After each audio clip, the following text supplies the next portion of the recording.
Hi, folks. How are we doing this evening? Good. We're going to get going. Thanks for all coming back for round two. If you missed last session, I hope you watched it. Sorry I talk fast, but we have a lot of material to cover. And I regret making tonight's class one class and not two classes because, as you see the phases of Jewish history, on the 4th we did the biblical and exilic period, which ended in the year 539 BCE, and we finished up with that text from Ezra as they brought the Torah to Jerusalem, literally the first round of bringing the Torah to Jerusalem. In today's class, we're going to be bold, and we're going to go for the red. We're going to try to get through the Second Temple period, which ends in 70 CE, and we're going to start the Rabbinic period. If we don't finish the Rabbinic period, it's okay, because the medieval period can be dull sometimes, so we'll cover some of it next week. All right? And I know I'll try to leave a few minutes for questions at the end. Some of the questions that folks asked me last time, we're going to address a little bit today. But we're going to dive in, and we're going to dive in with what are the Jews arguing about. Because if you want to know what's going on in Jewish history, the place you want to look is where there are points of conflict in the Jewish community. So as a reminder, last week, we're dealing with a group of people who had been exiled from their land in Judea, had been living in Babylon, and then were able to go back to their land in Judea, slowly but surely over time. This, however, led to a series of problems with defining this question of who was a Jew. We have those arguments and debates in our world today. If you say the word intermarriage, if you were to say the word intermarriage, meaning a marriage between a Jewish person and a non-Jewish person, like 30 years ago, the community would shudder, right? And the Jewish world would shudder. There's been a bit of a change since then, but we like to think that that debate is new. It's not. It's been happening for literally 2,500 years. And the question emerges in this time period because there are two groups of people who are unclear how they fit into the Jewish story. Group number one is, remember from last class, the Assyrians mixed people up, okay? There are some people that were moved and dropped in the land of Israel and said, well, I'm going to pick up the practices of this land. We're going to have just one God whose name is going to be the four-letter name for God we learned about last time. So are they Jewish or no? What's our relationship to them? The other group is the folks who did what Jewish people have been doing for thousands of years, which is they moved to Babylon and they met people who were not Judean. And sometimes they fell in love with them. And sometimes they got married and sometimes they had children.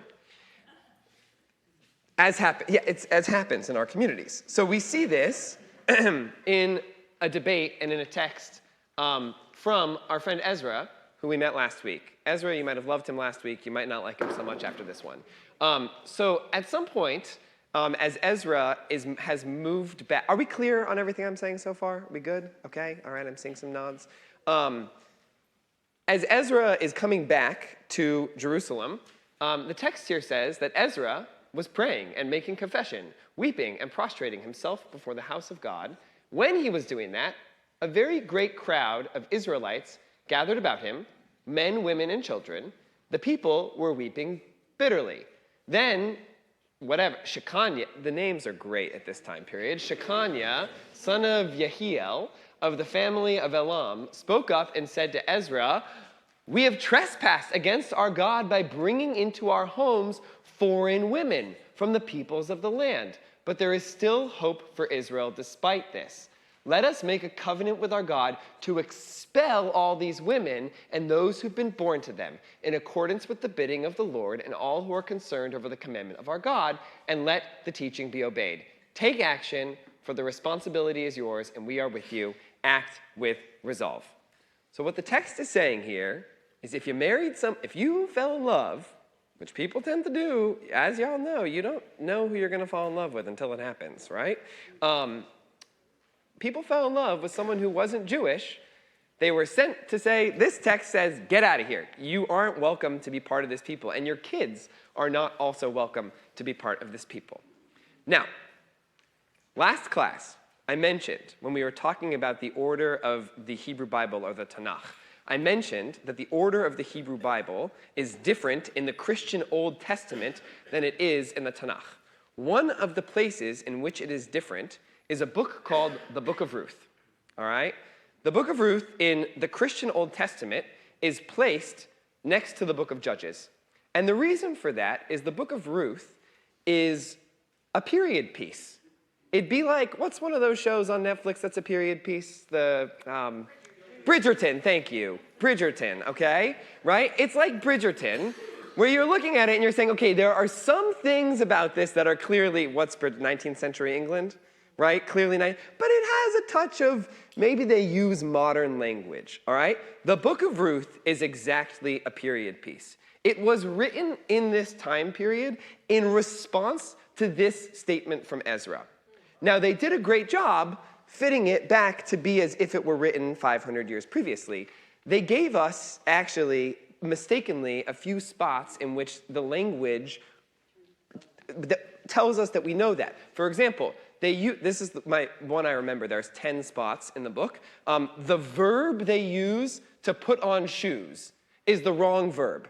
Because they should have said to place on shoes, and in 500 years later they were saying to put on. That's how we know that the Book of Ruth belongs where it belongs in the Jewish way of thinking about it, which is next to the book of Ezra. The rabbis put this book next to the book of Ezra for the following reason. The story of the Book of Ruth, we'll get to the text in a minute. The story of the Book of Ruth goes like this. There was a woman named Naomi. She lived in Bethlehem, which is in Judah, just south of Jerusalem. You can visit it today.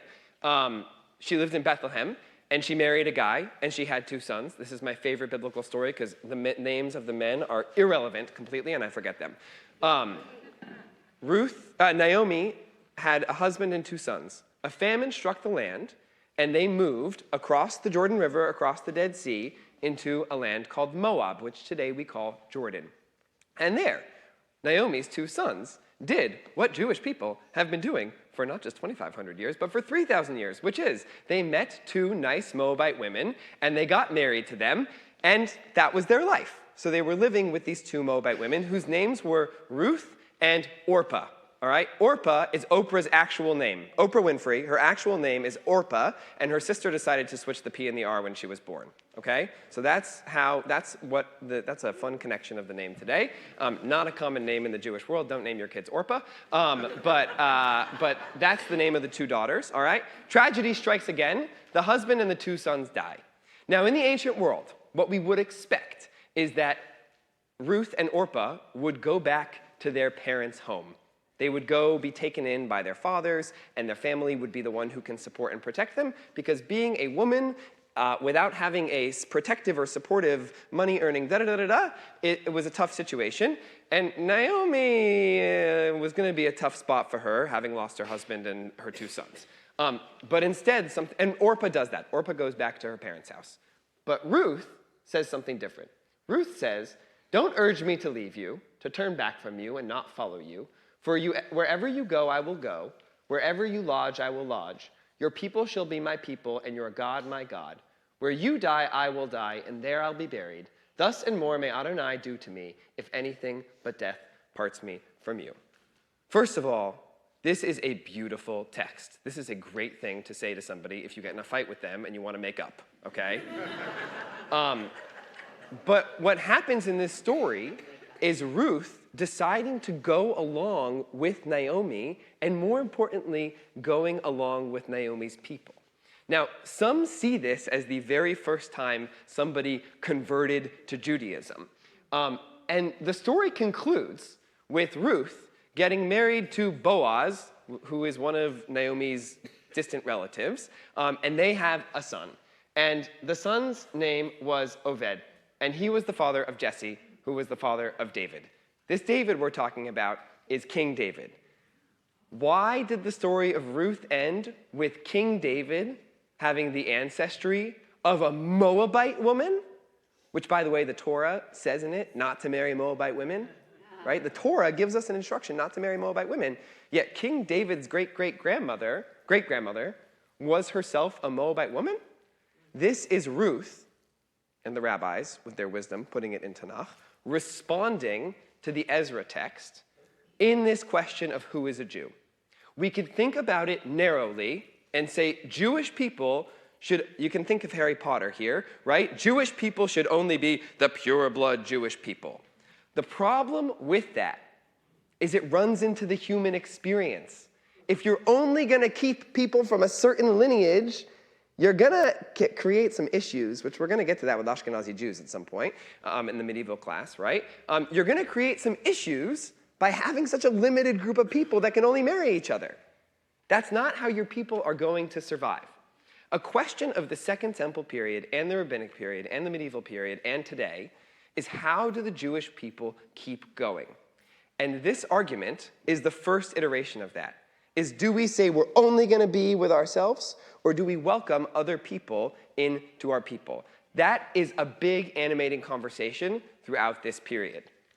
This period is humming along pretty fine. Everything's happening where Jews are moving back. By the way, some Jews stay in Babylon. The Babylonian Jewish community was continuously existent in the land of Babylon from 596 BCE until 1951.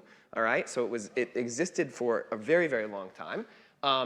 But there was a huge change that happened in the 330s, which is the Empire's Strike Back Part 2 with our friend Alexander the Great.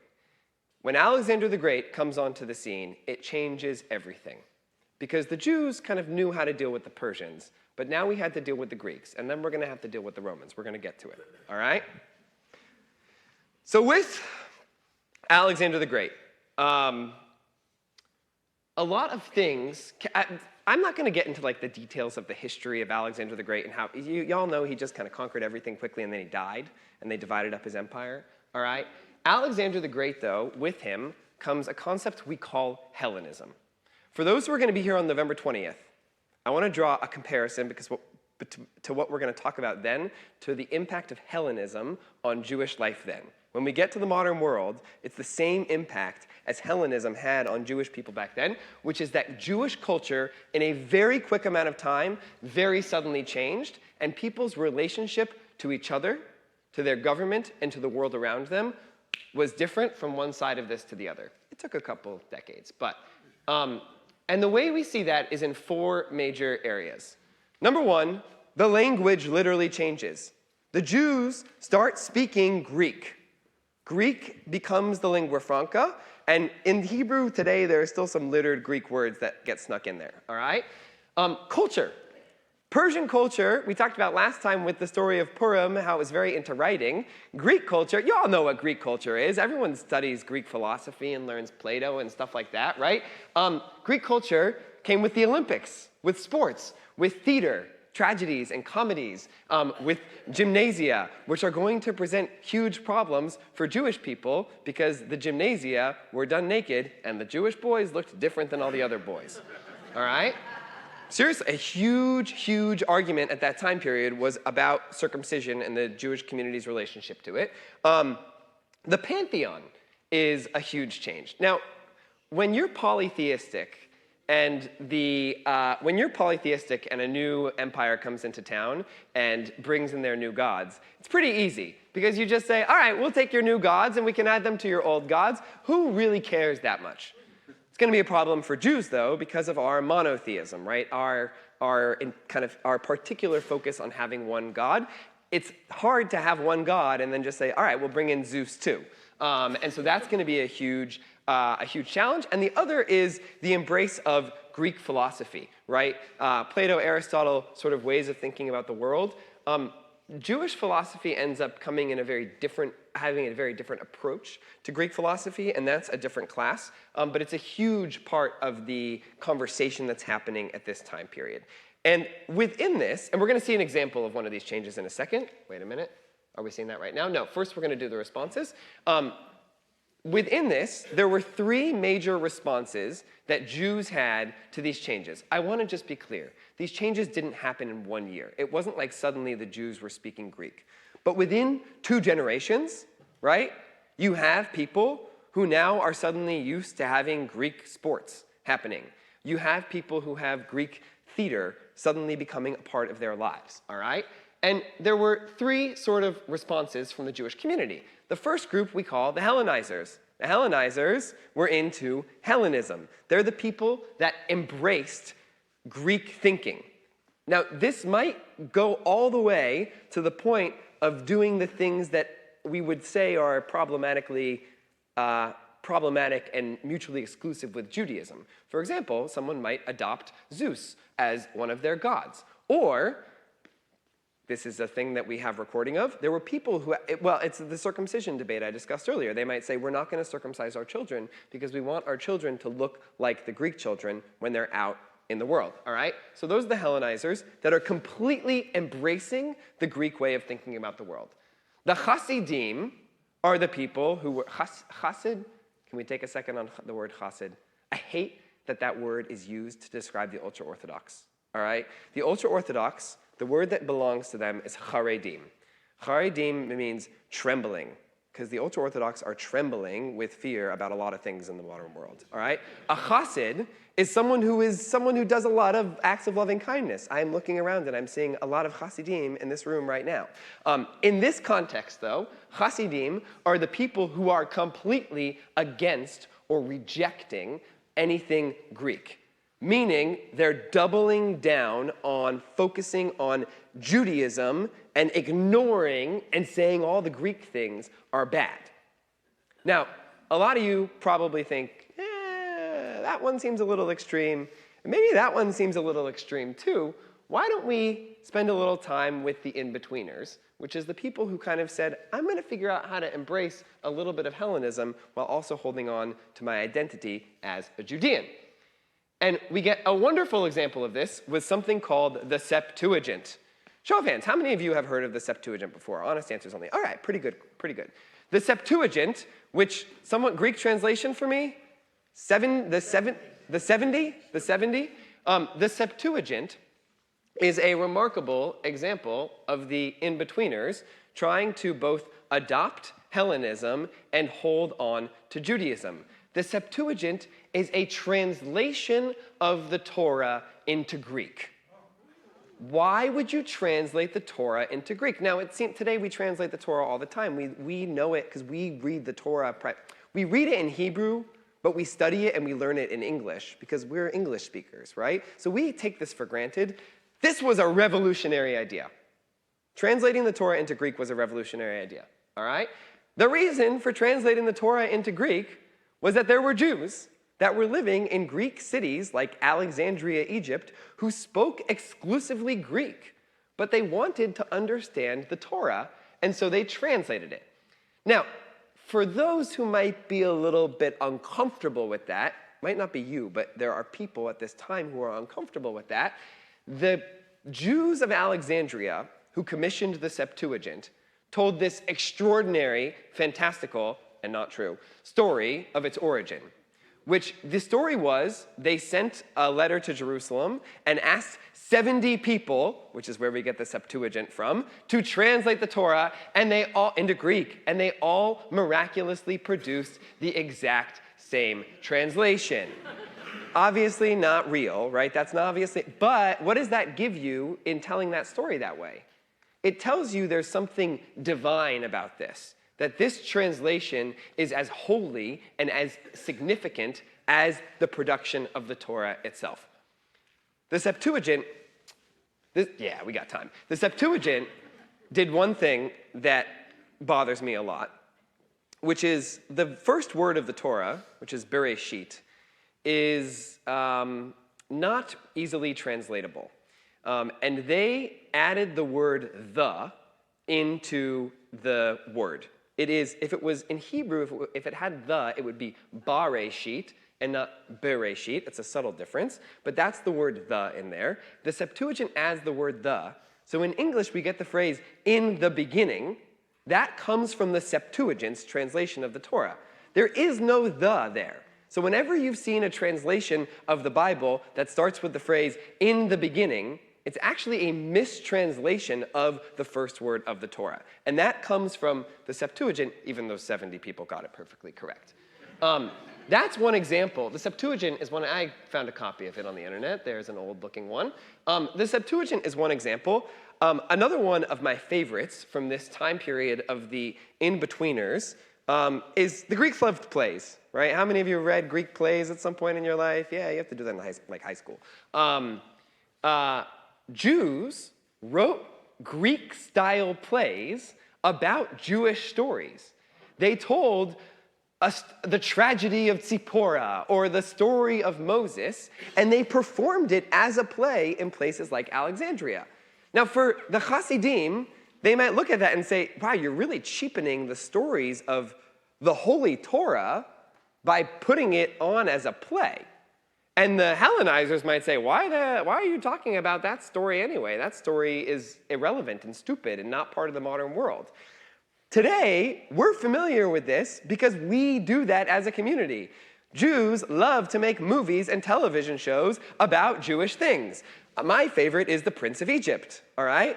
The Prince of Egypt is taking a modern medium, cartoons, okay, cartoon movies with musical, all right?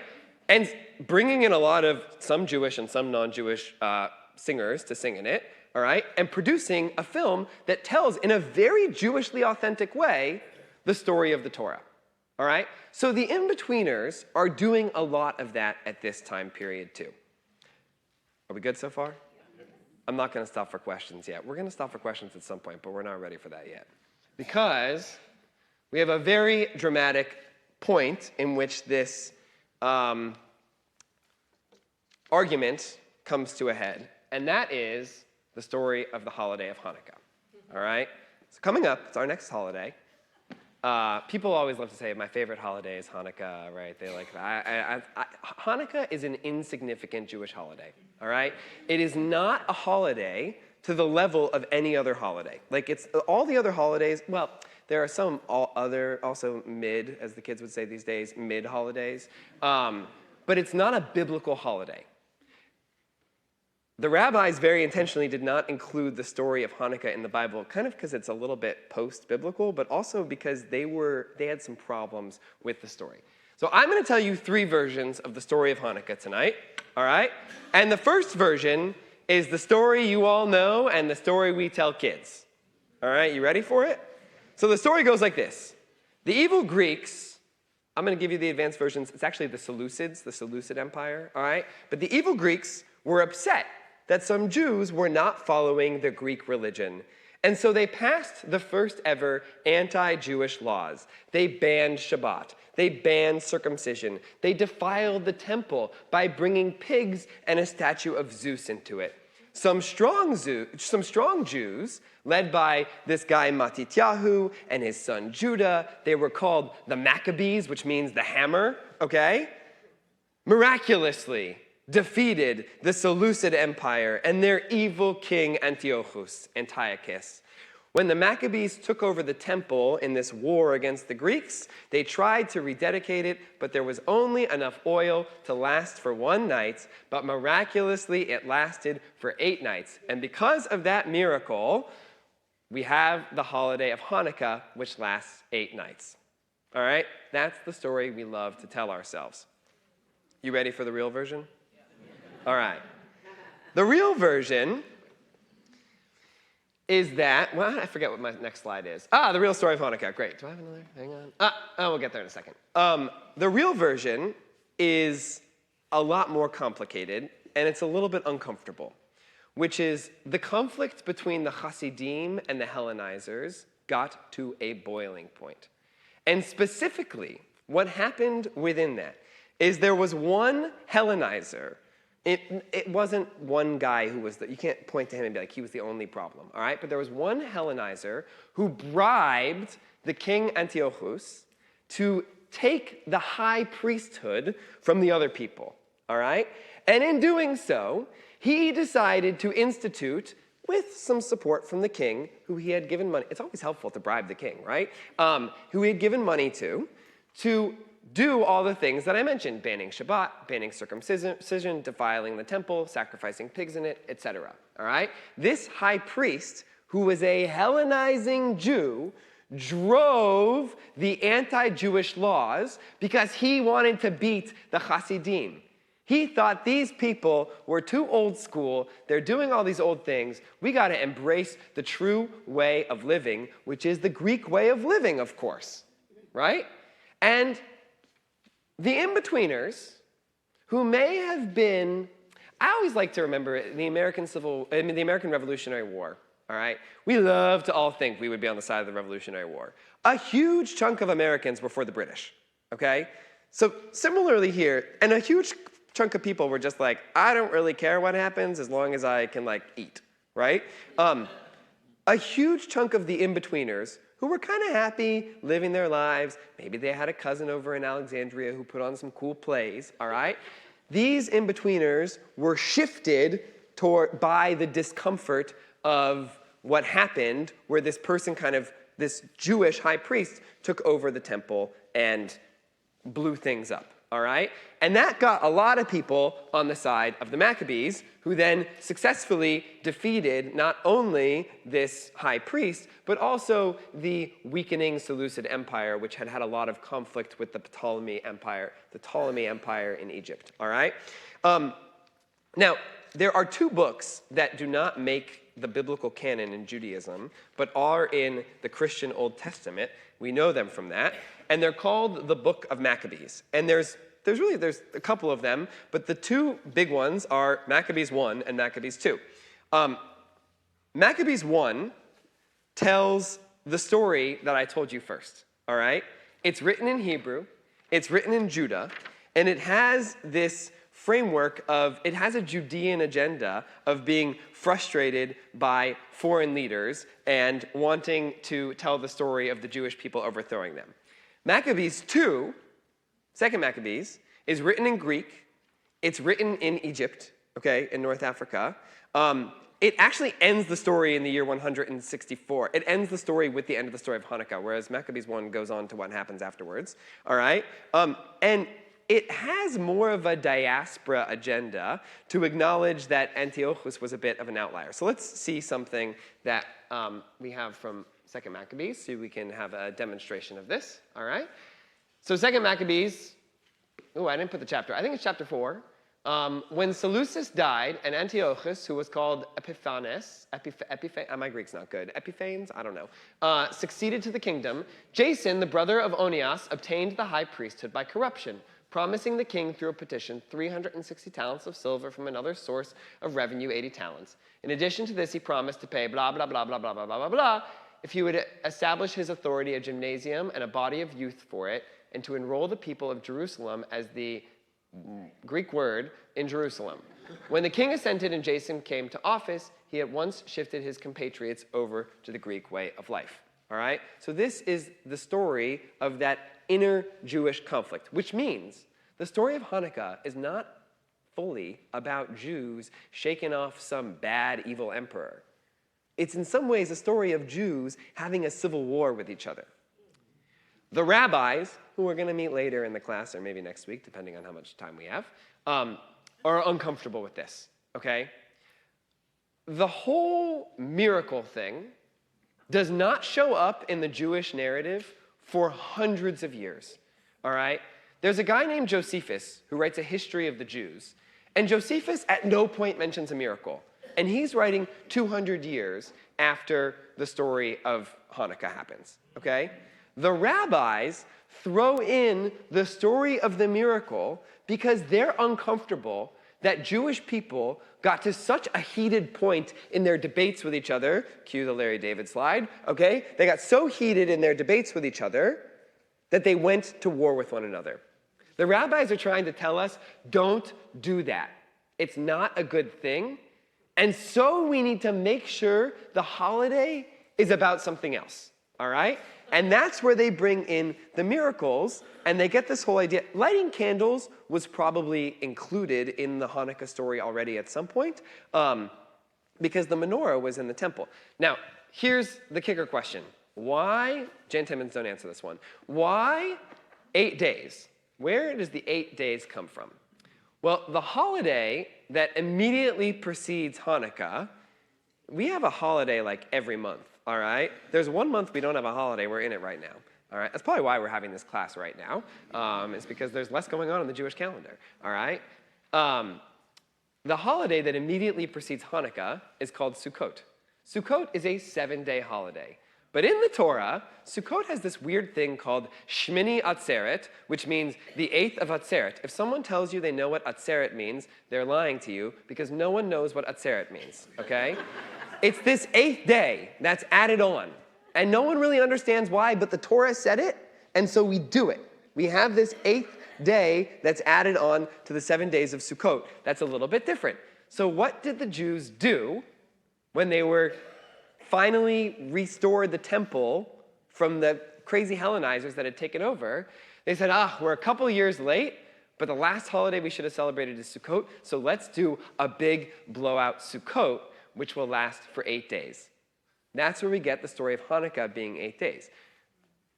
This is Judaism 301 right now. My mom yelled at me after the last class. She said, Michael, that was Judaism 201. You need to do something a little more simple for Jewish History 101.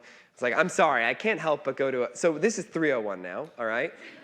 On certain holidays, liturgically, we do something called Hallel, all right? Hallel is a recitation of a certain number of psalms that are sung with joy on festival days. We do them on Hanukkah. We shouldn't do them on Hanukkah, because Hanukkah is not a holiday the way the other holidays are holidays. I know that sounds confusing, but in Judaism, when you say holiday, it means don't work, it means you eat a special meal, it means you have to do certain things. Hanukkah is not one of those days. You work on Hanukkah, okay? When Shabbat's on Hanukkah, you do Shabbat. But otherwise, Hanukkah, you're living your life pretty normally. But during Hanukkah, you do say Hallel in the morning service, which is an indicator that this was part of what was celebrating the holiday of Sukkot just a few years later. And so that is the real story of Hanukkah. After Hanukkah, I have no idea the rabbinic story of Hanukkah. Yeah, we can skip this. Oh, it's fun. Let's do it for a second. All right.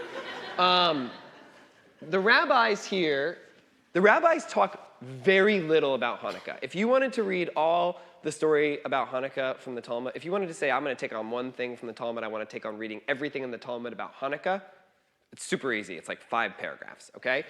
So this is one of them. And we're going to talk about the Talmud in a second. If you're like, I have no idea what this text is, we're going to get there, all right? And in it, it says, the mitzvah of Hanukkah is each day to have a light kindled by a person in his household, meaning your house needs to have one menorah that has lights in it, all right?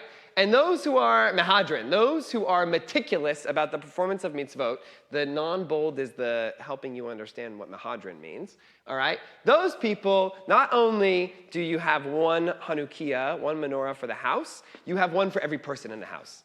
That's why you see people getting a lot of Hanukkahot in their homes. It's one for every person who's there so that everyone can light the menorah, okay? And if you're even more meticulous, all right, you adjust the number of lights every day. Now, there's a disagreement between the house of Shammai and the house of Hillel. You don't need to know what those are yet. We're going to get to them, I think. I hope so. There's a disagreement between 2 Jews. One of them says, Beit Shammai, on the first day, you should kindle 8 lights, and each night after that, you should decrease, meaning you start with 8 lights on the first night, and you go down to 1 on the last night. And the house of Hillel says, no, you start with 1 on the first night, and you build up to 8 over the course. Which one do we follow today? You almost always follow Hillel, okay? The colleges named him after Hillel and not after Shammai, all right? You almost always follow Hillel.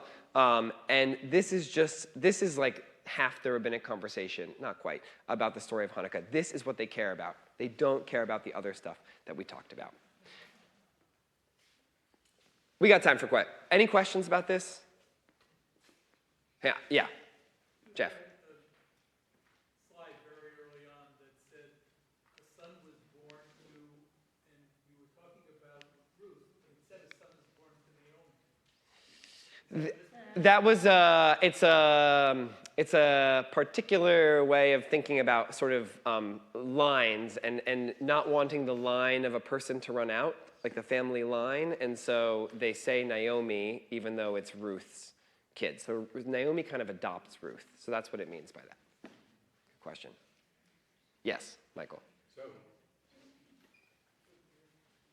I always thought that the expression of 8 nights was to accentuate the fact that the oil was only supposed to last for 1 night, but it lasted for 8 nights.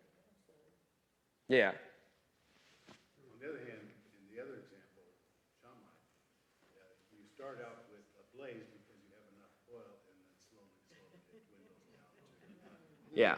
So there's a logic model for each. There is totally a logic model for each. I want everyone to hold on to what Michael Novick just said. If you're online, I'm sorry you can't hear him. But he argued out why you would take the Shammai position and why you would take the Hillel position. And we're going to get to that with something called the Mishnah and the Talmud in a little bit, and like the basis of Jews arguing with each other about every little detail of every single thing, which our texts are going to do in a little bit. Yes, one more. Yeah. What is the time period? Good. 167 to 164 BCE is the story of Hanukkah. All right. And afterwards, that one we can name years, which is fun. All right. Now, the story of Hanukkah actually ushers in the second period of Jewish sovereignty over the land of Judah. The first period is the biblical period. The third period, 1948. Okay, so we had a long gap in between 2 and 3. All right, but the second period of Jewish sovereignty starts with something called the Hasmonean dynasty. If you're looking on your key term sheets and you're taking notes, you're going to get the Hasmonean dynasty here. All right, and the Hasmonean dynasty. Hang on, I've lost my notes. That's okay. The Hasmonean dynasty were the Maccabees. These were the people who did shake off the Greeks and create their own independent kingdom in the land of Judah. They called it Judah or Judea. In Hebrew, we call them the Hashmonaim. I actually don't know where that name comes from, and I'm sorry for not looking that up. The problem with the Hasmoneans, who were Hasidim, they were anti-Hellenizers, is that they are the quintessential example of the people that became the thing that they were fighting against. People love to do that. So I'm going to give you an example here in the names of the leaders of the Hasmonean dynasty. So we start with, everyone knows and loves, Judah Maccabee. I totally dressed up as him for Purim one year or something, right? Like, he's a fun guy to be and hang out with. Judah Maccabee, great name. His kid, Yonatan, great Jewish name. His kid, Shimon, great Jewish name. His kid, John, Yochanan, great Hebrew name. What? Astrobulus? That's Greek. The Hasmoneans, even though they were anti the modern world, which in this time is Hellenism, embraced Hellenism at the end. It's hard to run away from the modern world. You can't easily do it and also still have continuity.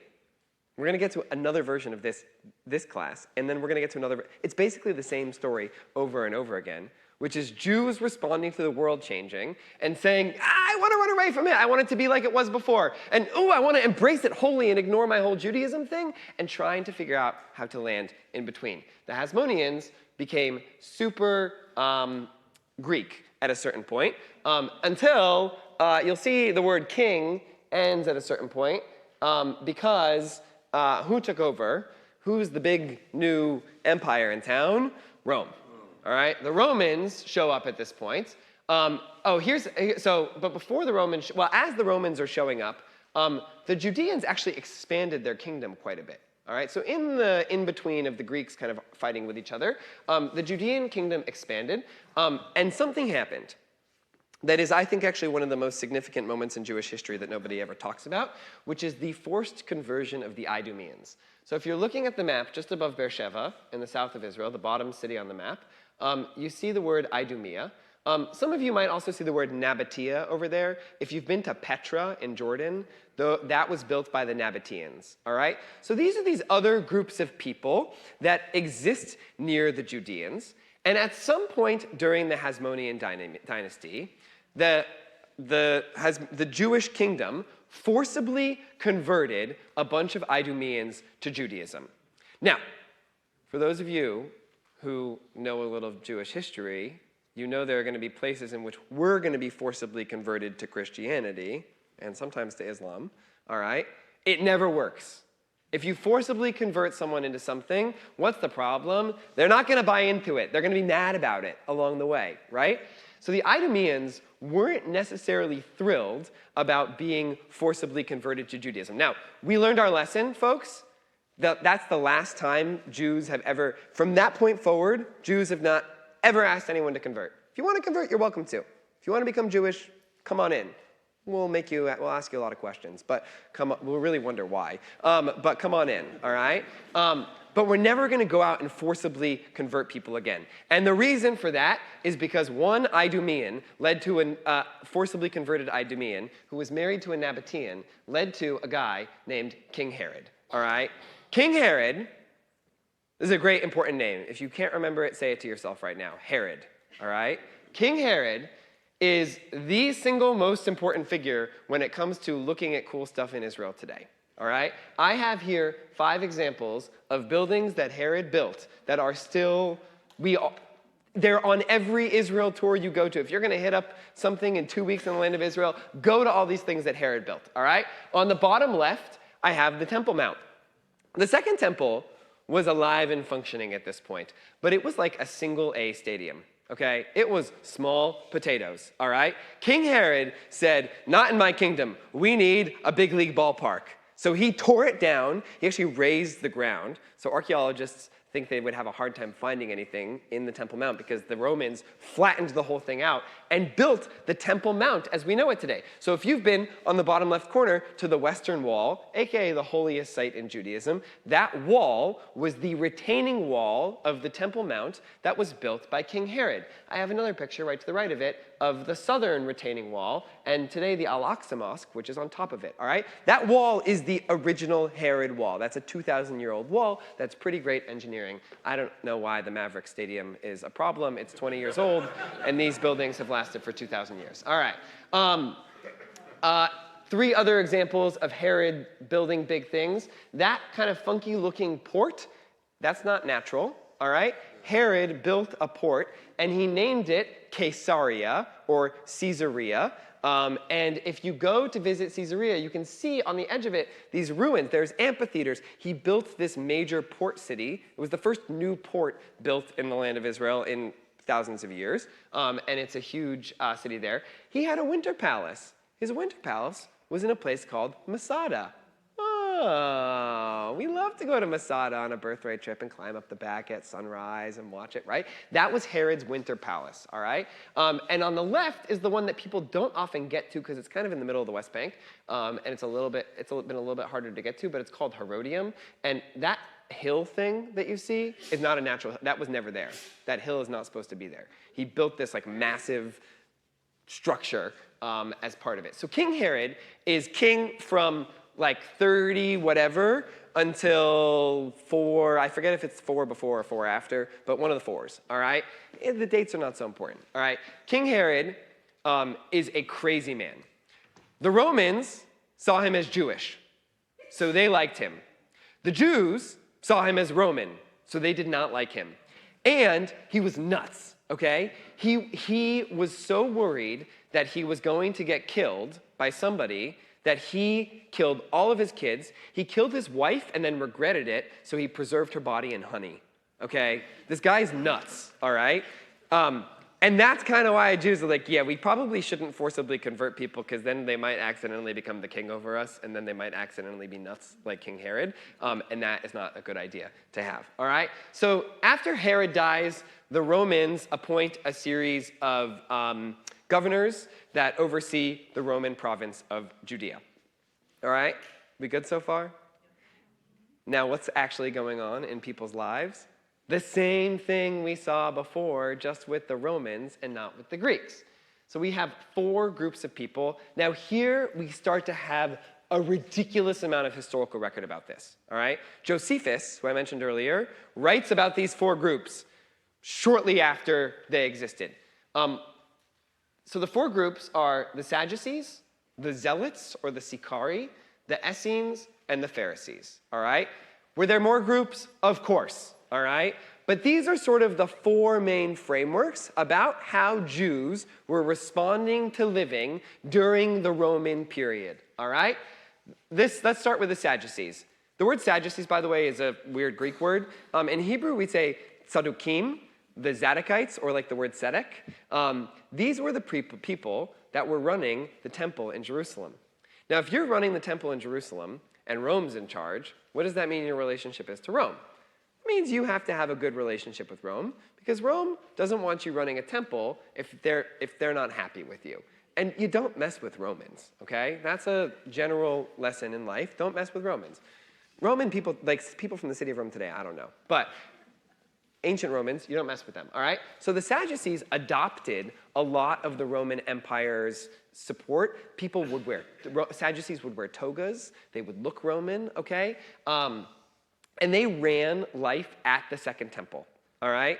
So they're Jewish, but they're adopting a lot of the Roman culture, and they're, what I would say also, upper class, okay? So some Jews looked down on them because it was like, oh, those people are a little hoity-toity, all right? That's the Sadducees. The Zealots, the Sicari, what's their perspective? Sicari, by the way, is the Roman word for, it's a very fancy Roman sword. They get this name because things are going to obviously not last. We're going to get to another case of war here. The Sicari would go around and stab Roman people in the street. Okay, that's where they get the name Sicari from. Yeah, and sympathizers, right? So terrorists, okay? The Zealots, what's their thinking? What's their ideology? They say, we used to have a Judean kingdom where we were in charge of our own life, our own world. Let's get back to that. We don't like being squished under the heel of these terrible Romans. We want to get rid of them. All right? Sounds somewhat familiar from the Greek story we heard earlier. So the people who are against Rome and against all the ideas of it, those are the Zealots. They're going to create a problem in a little bit. There's a very funky group that we know a lot about called the Essenes. And they were the ones who wanted to avoid all the problems in the modern world. We know about the Essenes because the Essenes were an unusual group of people. They were just men. They were ascetic. Ascetic is a word meaning they were wanted to go off and live very holy, very minimalist lives. So they would go off to a monastery somewhere in the middle of the desert, and they would not have any sex with anyone, and they would eat very bland food. They would kind of go and live very basic lives out in the desert, all right? We know a lot about the Essenes because they also wrote a lot of Torah scrolls down, and they stored them in jars in the middle of the desert. And in the 1900s, someone found a bunch of these jars, and we call them the Dead Sea Scrolls, okay? So the Essenes were the people who wrote down these scrolls. We don't fully know why they were writing down these scrolls, like they were very obsessed with them, but we know that they wrote down like the entire book of Isaiah, and in Jerusalem, you can see this stuff at the Israel Museum in Jerusalem. They're pretty extraordinary texts. It's the oldest version of the Torah that we have. Like the Torahs in the Ark here are like, 100, 150 years old, whatever they are. I don't know how old they are. How old are they? Not even that old, right? They're not that old, okay? These copies of the text are 2,000 years old. It's the oldest copies of the Torah out there. It's called the Dead Sea Scrolls. It was written by the Essenes, and they said, the modern world is a little too scary. I just want to go out and hang out. It's like going to Burning Man, okay? It's like, I just want to be done with all of it. I'm going to get high. I'm going to do my thing. I'm going to see some lights and ignore the world. That's what the Essenes were, okay? By the way, there are moments where that sounds pretty nice in the modern world. When the modern world feels intense and scary, and sometimes you just want to say, I want to go live off in the middle of nowhere by myself. That feels like there are people who do that, all right? My favorite stat about that is 10% of Americans don't know who Donald Trump is. It's so blissful, right? They just are just the amount of lack of awareness you have to have about the world around you to not know to not be able to identify his name is extraordinary, all right? That's the Essenes, all right? And the last group is the most important group because this is the group that we are descendants of. Here's what makes this different than an ultra-Orthodox perspective on Judaism. We are all the descendants of the adapters, all right? The Zealots, they're going to die. They're going to fight to the death, all right? The adopters are going to just become Roman. The Essenes are gonna, whatever, when food starts to run out, it's rough out in the desert, okay? But the people who figure out how to adapt Judaism, all right, we're those people. And this model continues today. Hold this for next class, because we're gonna do that, the modern version of this in the next class, all right? The Pharisees, we're crushing time today. All right. The Pharisees, I just want to take a second on the word, because you see it sometimes thrown around negatively, because the Pharisees are viewed very negatively in the New Testament, all right? The word in Hebrew is related to the word lifrosh, which means to interpret, all right? So these are the kind of people who are interpreters of text. Even though it's thrown around very negatively in the New Testament, these are the people that were looking at the texts that they had inherited, and they were trying to figure out how to adapt them into the modern world. These are the proto-rabbis, okay? So the rabbis, and y'all all are rabbinic Jews, all right? We haven't gotten to the next thing yet. Maybe we have, but we don't know it, all right? You are all living rabbinic Jewish life. The Pharisees are the people that get that going. I'm going to tell that story in a second, but we first have to figure out why the whole thing came crashing down. And that came crashing down because starting in the year 66 CE, we're in the Common Era now, all right? So someone math me? I don't know, whatever. We're 1900 plus years ago, all right? The Sicarii start pissing off the Romans, all right? They're going through and stabbing Romans in the street is bothering people, and a revolt breaks out. And the Romans do what they bubble up enough people, all right? The Romans do what they do, and they go to squash the revolt, all right? Once again, don't mess with Romans. It's not going to end well. Are the Jews going to beat the Romans? Probably not, all right? But the revolt starts in the year 66, and for various different reasons, it takes a few years, but by the year 70 CE, the Romans squash the revolt, and they destroy the Second Temple. Now, Jewish life at this time, for the adopters, was completely focused on the Second Temple. You have to understand, when the Second Temple was destroyed, people didn't think the sun was going to come up, right? They thought the reason the sun came up is because the priests did their thing in the temple, and that's why the sun came up. That's how dramatic this moment was, all right? And the Zealots went and fought to the death. After the temple was destroyed, a group of Zealots go to Masada, King Herod's castle. They take it over.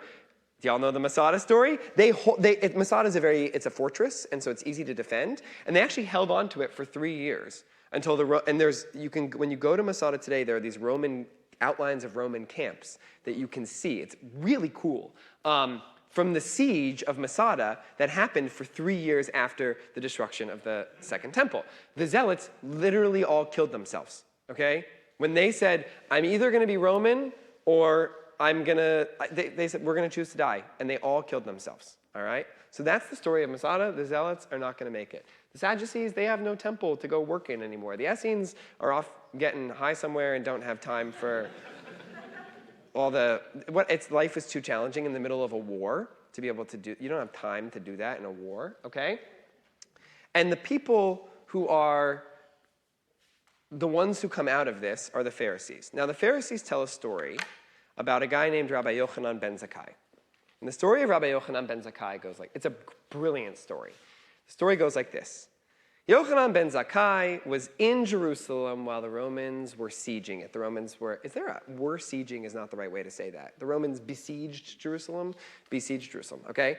And hunger is rampant, all right? You don't want to be surrounded by the Roman army. There's no food. The story in the Talmud goes that the people are taking weeds and turning it into stew because they're so hungry, all right? And Yochanan ben Zakkai says, these hungry people are not going to defeat Rome. This is a waste of time and energy. What we should do is we should go try to make peace with them or figure something out. But he's not allowed to leave the city because in the middle of a siege, you're not allowed to leave the city. So Rabbi Yochanan ben Zakkai pretends to die, all right? And they put him in a coffin, and they put a bunch of smelly things in the coffin to make it seem like the coffin is has a dead person in it. And they do all these different things. They have his students carry it so they don't feel like it's too heavy. And they carry Yochanan ben Zakkai out of Jerusalem in a coffin. They're literally rescuing Judaism from the dead. It's a metaphor, okay? All right? And when they're out there, Rabbi Yochanan Zakkai pops out, and he runs into the Roman general who is in charge of the siege. His name is Vespasian. Okay, and they have this whole weird interaction. But Rabbi Yochanan ben Zakkai calls him king, and Vespasian says, "I'm not the king. The king is the emperor in Rome." And shortly thereafter, a messenger runs up to Vespasian and says, "The emperor is dead, and you have now been deemed the emperor of Rome." That's a historical event. Vespasian was leading the siege of Jerusalem when the emperor died, and he became emperor. Okay? So that's part of why the whole thing took so long. Vespasian has to go all the way back to Rome on a boat, all right? And his whatever, cousin or nephew or whatever, Titus, comes over to finish the job. Titus, by the way, builds an arch in Rome to celebrate this event called the Arch of Titus. If you go to Rome today, you can see this. It has a menorah on it, all right? Some people think that the menorah is still in the Vatican because that's a whole conspiracy theory. I don't believe in conspiracy theories, but that one's fun. And by the way, Jewish custom is that you go and spit on the Arch of Titus. So if you're in Rome, it's completely acceptable to go hawk a big loogie on this arch. So, seriously, that's a deep Jewish custom, all right? We have long memories, folks. Have any of you done that? Have any of you seen it, the Arch of Titus? Okay, yeah, I've never been to Rome. I can't wait.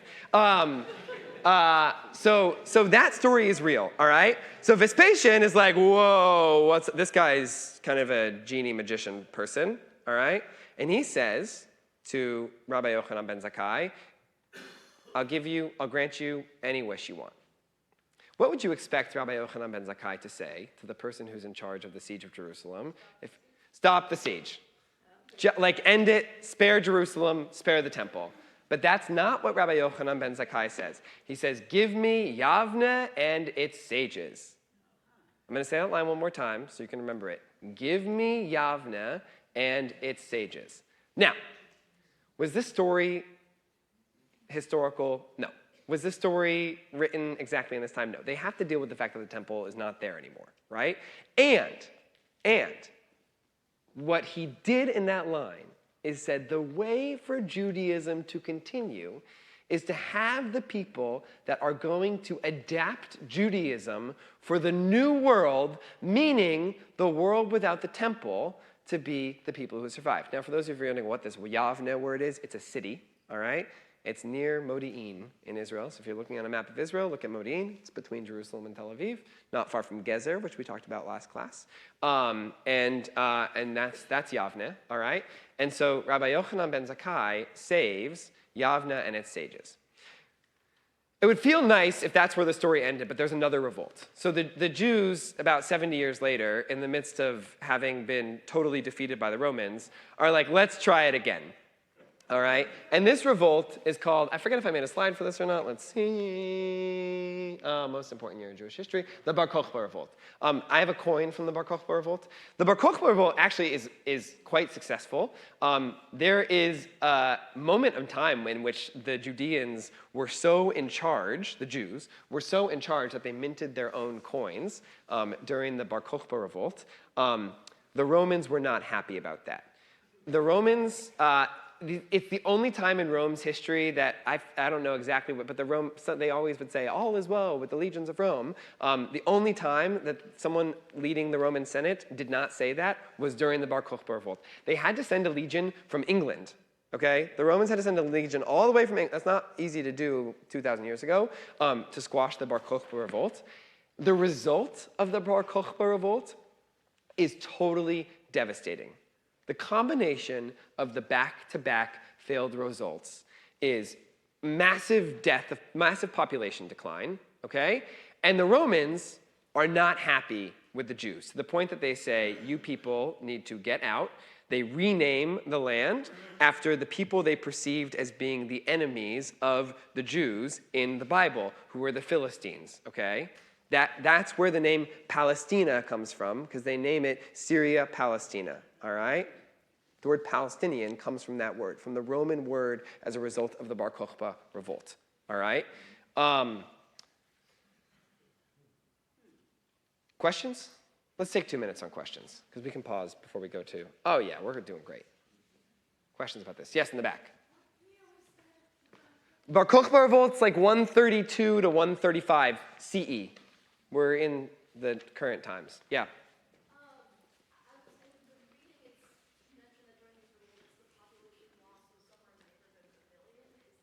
Of a what?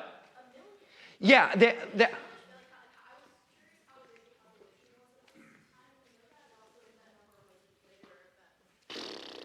The question for those who are online or for those who couldn't hear is about population loss. I'm sorry, I don't know the answer to that question. It was a lot.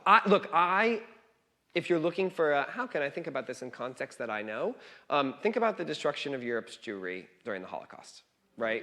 It's not a dissimilar impact on community. By the way, like the Jewish community in Europe is basically non-existent still, all right? There are countries in Europe that have fewer Jews than Sacramento, California, where I grew up, which is not a big, it's not like a mecca of Judaism, right? So it's a huge impact in terms of percent of the population. I don't know the numbers, but it's a bunch of people. Yeah. You didn't mention anything about Christ and the rise of Christianity. Who's that? Howard's question was Jesus and the rise of Christianity. Different class. Irrelevant to the story. Like, Jews don't really care. The kind of Jewish take on when my professor, Dr. Garraway, was here, he did a whole big thing about that. I'm sure you can find stuff online. Jews don't really care so much about that story until Christians take charge. At this point, Jews and Christians are not different yet. That starts to happen in the 1st and 2nd century. Rabbinic Judaism. Oh, I'll do it for a second. Okay.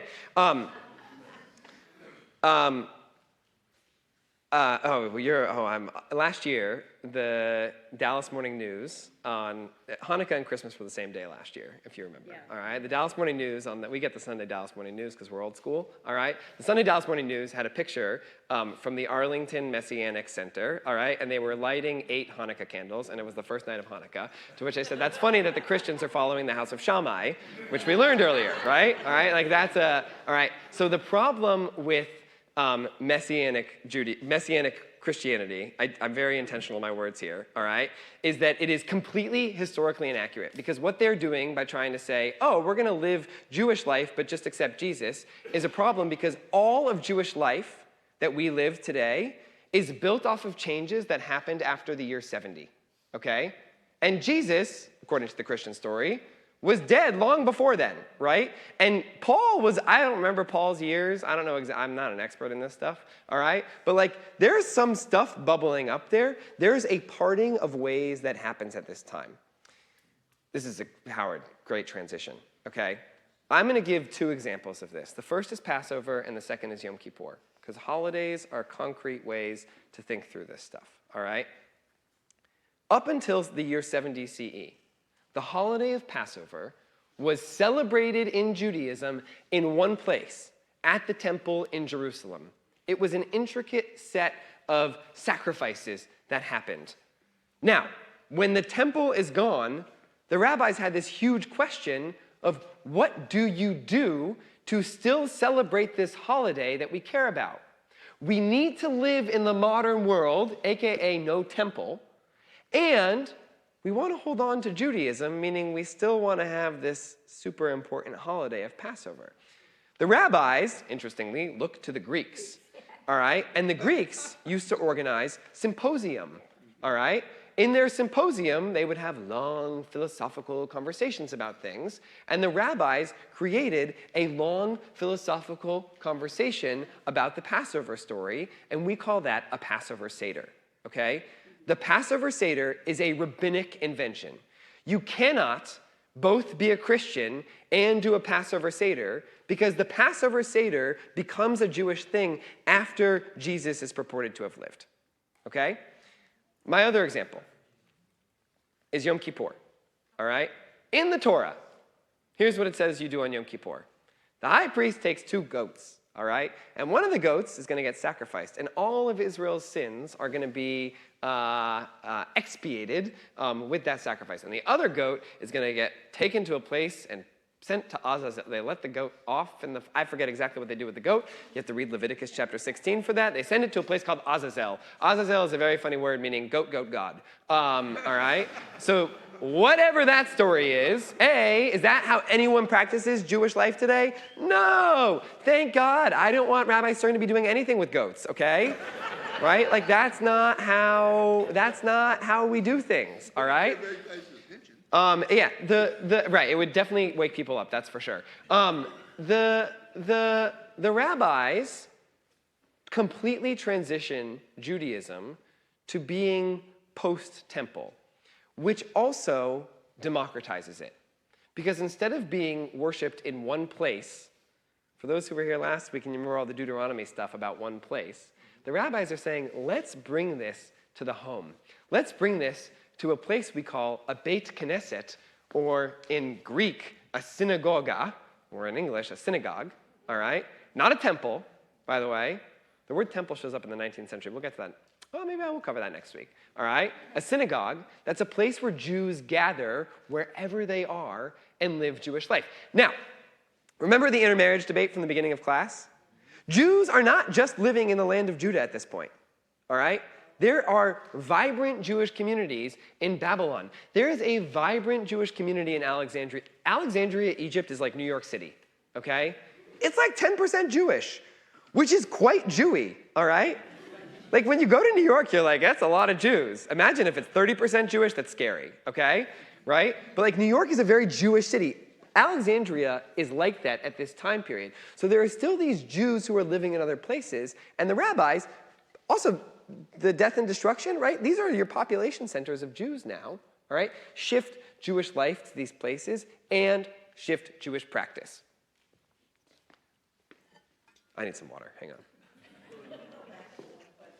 Please.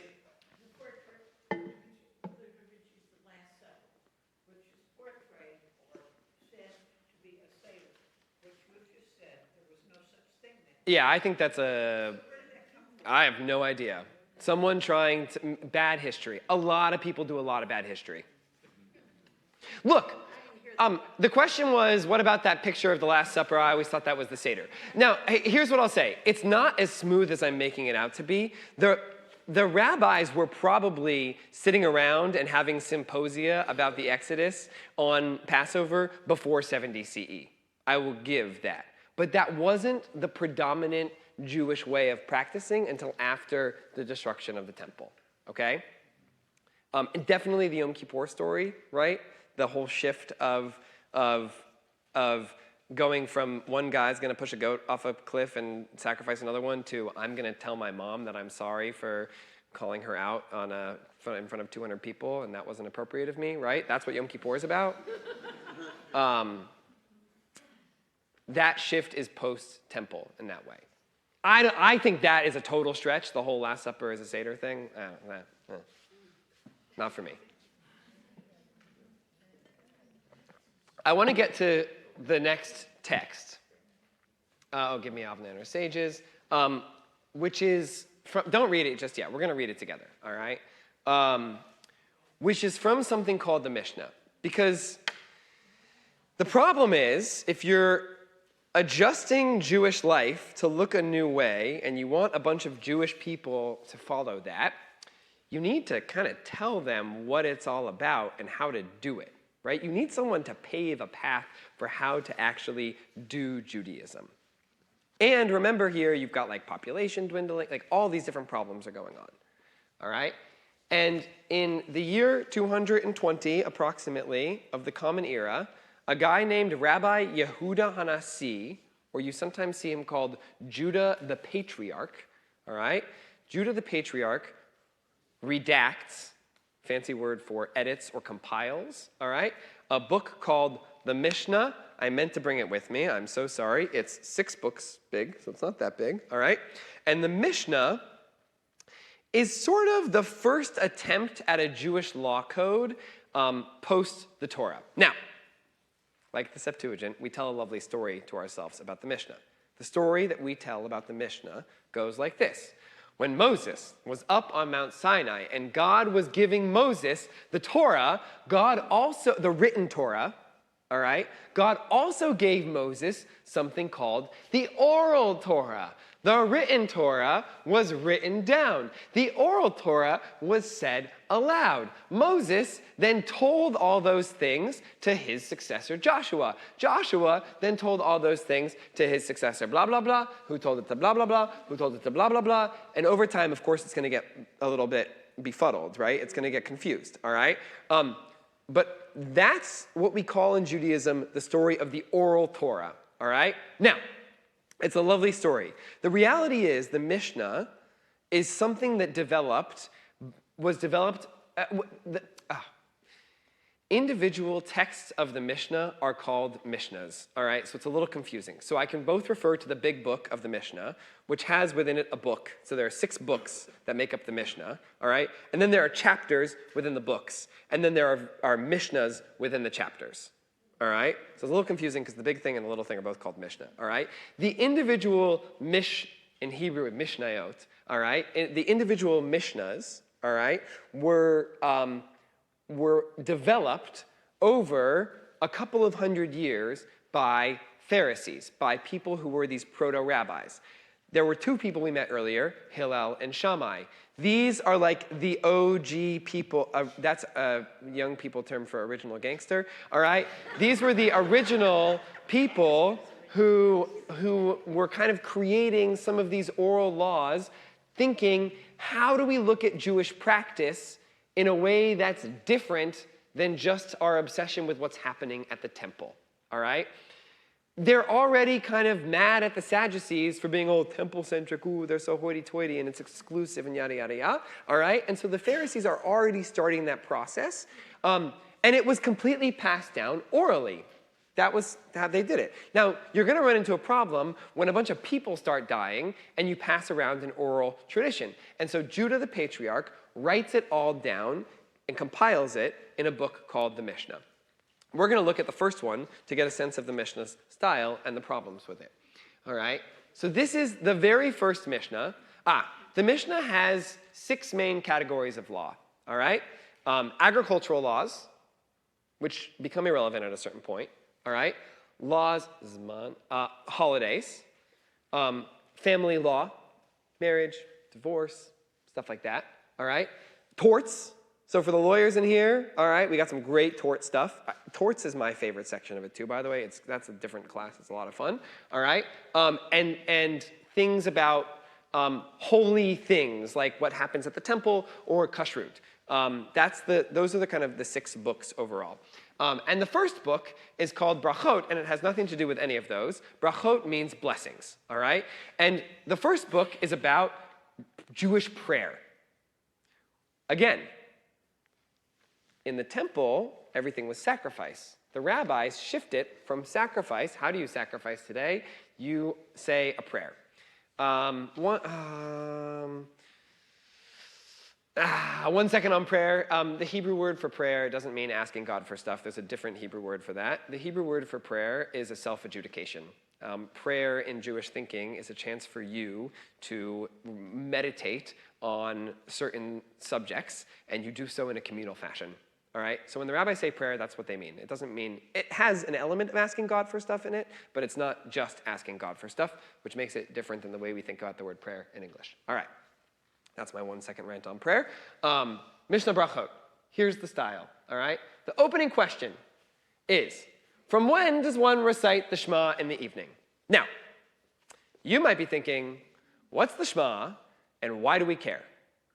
The Mishnah, Judaism, in its texts, never at any point tells you this is what the Shema is, and this is why it's important, and here's when we say it, and here's when we do it. All right? It presumes you already know what the Shema is and why it's important. The Shema, for those who don't know, Jewish History 101, for the Shema, for those who don't know, is 5 verses in the middle of Deuteronomy that are the most God, I'm struggling to describe this in one sentence. The Shema is it's not our creed. We don't have creed. We're not like dogmatic like that, like Christianity is, okay? But it's the closest thing we have to it, all right? It says on it, put it up on your doorposts, and we literally put it up on our doorposts. We have mezuzahs, the Hebrew word for doorpost, that come from this text. In Jewish tradition, you say it every morning and when you wake up and every evening before you go to bed. I'm like 70%, y'all. Like, I say it 70% of nights, which is pretty good. If you're looking for a lovely meditation to go to bed and get rid of your cell phone and do all that, saying the Shema before bed is a great one. It's a really nice way to just kind of have a lovely meditation before you go to sleep. And the Shema, so the Shema is said in the morning and the evening, all right? And there's a question of from when, Matai, does one recite the Shema in the evening?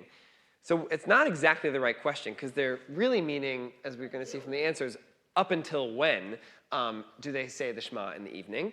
Now, we're going to get into Michael's brilliant little Dvar Torah he gave about Hillel and Shammai earlier. We love to argue about details, all right? So if the Torah says, the rabbis love to argue about details.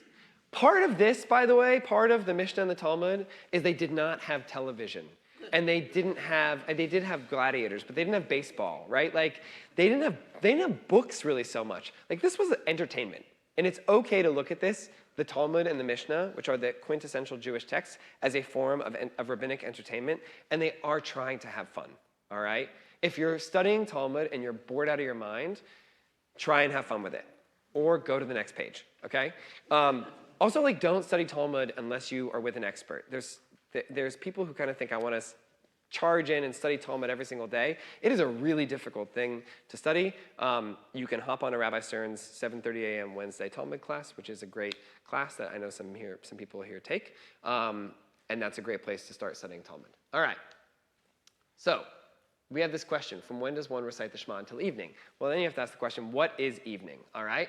And Rabbi Eliezer says, well, that is from the time when the priests enter to partake their truma until the end of the first watch. What does that mean? The truma was their evening post-day sacrifice thing. So Rabbi Eliezer is connecting the Shema in the Torah and trying to bridge the gap to modern Jewish life by connecting it to this thing that we do care about called the temple in Jerusalem. He's saying if we should think about how we're going to live as Jews in this new post-temple world, we should at least care a little bit about this place called the temple. And so we should align our times with what the priests did in the temple. We should all be priests. So the first watch is the time, it's like the first, there were 3 watches, right? Like, we don't do this anymore, but it's like a night watch. We have an alarm system today, right? But they had someone who was guarding the temple who would make sure someone wouldn't come in and break everything, all right? So the first watch, that's when he says, that's up until when you can say the Shema. Meaning, you have a window of time in which you can say it. Now, the sages, by the way, it's confusing. We don't always go with the sages. The sages say, you have until midnight. The sages say, that's not expansive enough. It doesn't give people enough time. We actually need to let them go until halfway through the evening, until midnight, in order to have the definition of the evening, the definition of evening, all right? And then Rabban Gamliel comes up with this crazy answer. He says, until dawn. And he says, I got a story. There was an incident when my sons were out drinking late. If you read any translation of this, it's going to say they were at a wedding, all right? It's people trying to paper over reality. It says they were at a drinking hall, a Beit HaMishteh, all right? It's a place for drinking, all right? It could have been a wedding. It sounds fun, all right? So his sons were out drinking late. Sounds like a fun night, right? They got home and they said, Dad, we forgot to say the Shema, but the sun's not up yet, so can we still say our evening Shema? Can we still say this blessing that Jews are supposed to say every day when they wake up and every night when they go to bed? And Rabban Gamliel says, the answer is you can say it up until dawn because I told my sons in that moment, yes. All right? Now, there's like 17 problems with this, all right? First of all, the Mishnah doesn't tell you which one to follow, okay? We don't know. Which one are we supposed to do? We don't know, all right? It gives 3 different answers, which each have their own wisdom to them, all right? connecting it to the temple. Midnight feels nice and easy. It's a round number. We love a round number. Reality is sometimes you're out a little bit late. You're having too fun of a night. You need to say the Shema, at 2 in the morning because you've been having a good time. All right? There are 3 very different perspectives that come from this opening text. The Mishnah is a terrible law code, but it's also, like the Torah, a brilliant law code because it gives a lot of different perspectives within it. What the rabbis, the Pharisees, the interpreters come to be are the people that like to piece apart and ask questions about everything. There is no topic that is off the table for them. What did you guys study about in Talmud class this morning with Rabbi Stern? Well, we're in the last chapter of Tanit, and so we were studying about, so when you can have joy and when you can tie to the calendar and the various bad things that have befallen the Jewish people. I thought there was something about laundry in there. Was there something about laundry? They were looking about whether or not you can do laundry right before the holiday of Tisha B'Av. It took me a second to remember. Thank you, Jan, for helping me with that, right? What? Who cares, okay? And also, we can actually find meaningful things about what it means to do laundry, all right? And we can find meaningful things about how to be sad in an extended conversation about that, all right? The project of Judaism, as we know it today, is this project. It's these people in the Mishnah having their arguments and debates. The Talmud, we're crushing time. We're going to finish in like 2 minutes, and we got through everything. All right, we got through almost everything. The Talmud is a very important Jewish book. It is a commentary on the Mishnah, all right? So if the Mishnah is the kind of confusing oral law of Judah the Patriarch, the Talmud is the commentary. There are 2 Talmuds. One of them is called the Jerusalem Talmud. It's actually, no one really does it because the whole Bar Kokhba revolt, everyone died thing. Jewish life shifts to center in Babylon. We go back to the place where there already was a big, long, historic, old Jewish community. We go to Babylon, all right? And in what we then call the Babylonian Talmud, they expound upon the debates of the rabbis, and they try to make them make more sense in their own world. So the pink is the Mishnah. That's literally the text, the Hebrew text of what I just read out loud to you guys in English translation, all right? The yellow is the later rabbis' commentary on the pink. The green around it, we're going to meet Rashi next week. That's actually, I think, light blue. The light blue is a guy named Rashi. We're going to meet him next week. The green are other commentaries. There's notes up on the top, all right? These are medieval commentaries that are commentaries and the commentaries and the commentaries and the commentaries and the commentaries. All right. I want to share one more thing. If you come across the word Gemara, it's the same thing as the Talmud. The Talmud and the Gemara are the same thing.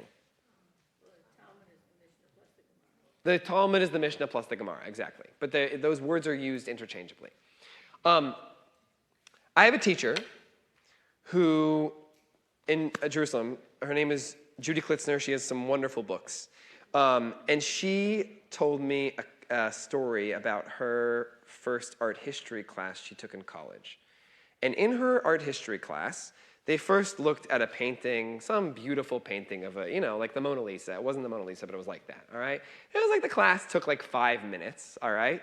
And they saw how beautiful the hair was like this, and the eyes were like that, all right? And then they looked at a Picasso. And the Picasso, compared to the Mona Lisa, was a complete and utter disaster. It was like there was a nose in the wrong direction over here, and there were 25 eyes, and it was like, what is actually happening in this piece? And then, in her class, they proceeded to have a 45-minute conversation about all of the little different bits and pieces of the Picasso painting. And you know what they knew better at the end? The person who was portrayed in the Picasso painting than they did in the beautiful painting of the generic-looking person, all right? Jewish text, the Jewish library, is a lot like a Picasso. It looks messy. It's complicated. It's hard to understand what to do when you look at all of it, actually. And we're going to see more about this next week, all right? And also, the rabbinic way of thinking, both about the Torah and about the Mishnah and about the Talmud, is that the 45-minute conversation helps you understand something more about life. Now, folks, this is a philosophy, all right? The rabbis are not borrowing from the Greeks in their way of thinking about this.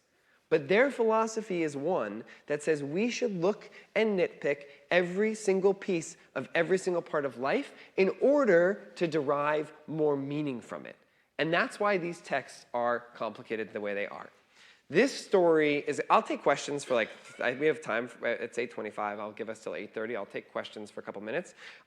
The story of the rabbis kind of peters out slowly but surely in Babylon, where there's this kind of golden age of Jewish Babylon, and the Talmud is the output of that. In the year 400, if you had said, oh, we have this thing called the Talmud, they would look at it like, what? And like all the other things before, someone at the end of it went and redacted and put it all together. It's amazing to me that books get passed down from generation, because someone had to handwrite all this stuff. But these books somehow miraculously make their way to all sorts of different corners of the world. Next class, we're going to talk about Spain.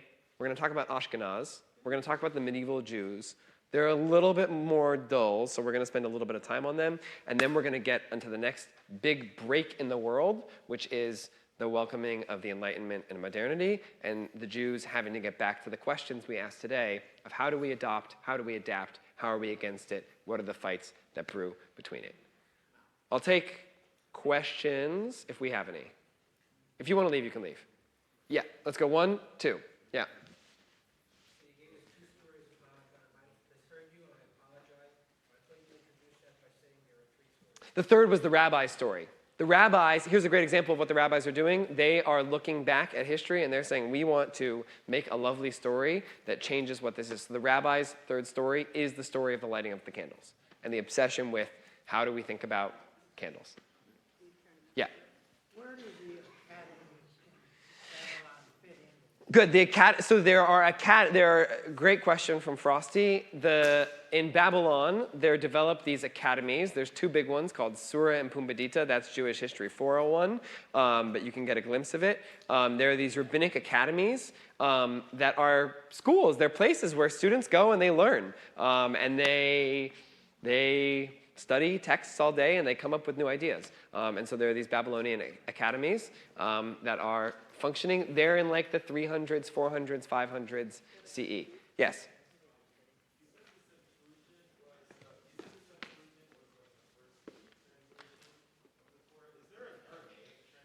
Yes, the Torah is not just translated into Greek. You'll note, by the way, like other ancient cultures did not, the Akkadians were not like, we're going to translate our work into Greek, right? Like we're kind of the only ones that did that. And that's, I would say, part of the reason why we're still here. So after it's translated into Greek, it's translated into Aramaic. All right, there are multiple Aramaic translations that exist.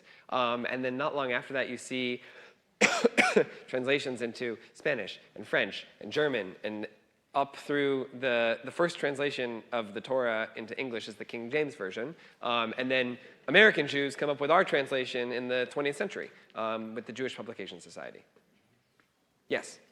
Just following up on that, did each of those translations pick up where the last one left off, like a game of telephone, or do they all go back? It depends on the translation, and I'm not an expert on it. Some of them, it depends on what sort. Up until the printing press is going to show up next week. Up until the printing press exists, you have to remember, if you want to make a book, someone has to handwrite the entire thing. Now, I don't know about y'all, but my handwriting is terrible. And also, whenever I write anything down, I make mistakes, all right? And there are scribal errors that show up from book to book to book, just because we're not perfect creatures, and we have to deal with those weird scribal errors that come in translation. Huh?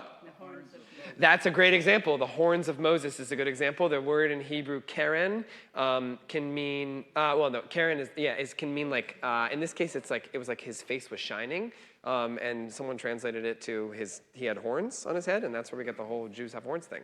Oh, Mistranslation. Lots of mistranslation. Yes. Maccabee Yeah. sounds like a Greek name. Ooh, Maccabee sounds like a Greek name. It definitely doesn't sound Hebrew. No, That's for and sure. Plus, it doesn't sound anything like the Hebrew word for hammer. Patish. Yeah, no, it doesn't. I don't know where the origin of Maccabee is. There are lots of Greek words that are littered in Hebrew. My favorite one is, you all eat it at Passover, afikomen. Afikomen is Greek for after the meal. That's not that tough. Greek. It's Greek. Straight up Greek.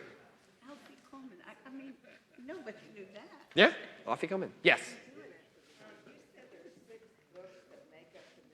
Yeah. Always have problems understanding where the Mishnah, the Talmud, and it's not really in the Torah. What are the 6 books, and how do you differentiate? Good. So there are 6, we actually call them, the technical word is orders. There are 6 orders of the Mishnah, all right? Within them, there are chapters. The Talmud comments on the different chapters of the Mishnah. It doesn't comment on all of them. The Talmud does not care about the random utensils at the temple. And the Talmud doesn't care about agricultural laws in the land of Israel because they're not in the land of Israel. The Talmud cares a lot about divorce. And so there's a massive tractate of Talmud on the topic of divorce. The Talmud has 44-ish volumes, okay? Those are each based off of chapters of the Mishnah. I believe there are 60 chapters within the 6 orders of the Mishnah. It's not a 10, 10, 10, 10 even situation, but so the Talmud is a commentary on not all of the Mishnah, not all of the chapters of the Mishnah. Does that clarify a little bit? But if I just wanted to read about the Mishnah, because I know it's included, actually, in some of our biblical texts, in services at the bottom. Yeah, yes.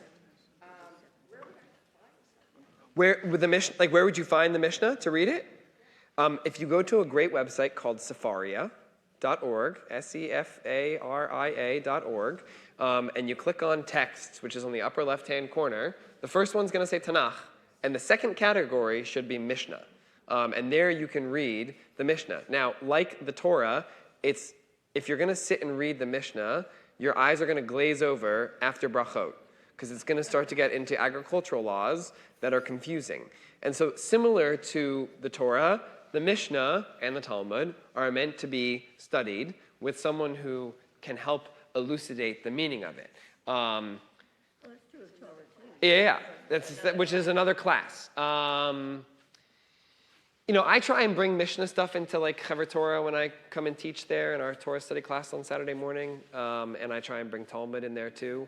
In terms of like Mishnah classes, send me an email and I'll look up and see if there's anything I can find about like what's a good way to tackle the Mishnah. But the problem with the Mishnah is it is confusing. It's so confusing you need the Talmud, which is even more confusing. That's what's going to get to next week, because next week someone's going to try and clarify all of it. And his name is Maimonides. Yeah. So I'm still confused about Hanukkah being 8 days. Yeah. It's 8 days because Sukkot was 8 days. So It's 8 days because Sukkot is 7 days, and then we have Shmini Atzeret, which is this random 8th day that no one knows what it is. So they celebrated all 8 of them, and so that is why it's 8 days. So what is that holiday? We don't know? We do it. We celebrate it. We have a festival morning service on Shmini Atzeret. It's sometimes now lumped into Simchat Torah. Shmini Atzeret is, it's a dark new addition to the holiday. October 7th was on Shmini Atzeret. Are schools closed? Jewish day schools closed? Definitely. Yeah, that's right. Definitely. Yeah. All right, thank you. Next class is Thursday. Sorry for all the different days. Tuesday's the Holocaust and Human Rights Museum's Gala. I forget what's on Wednesday. We'll see you all on Thursday.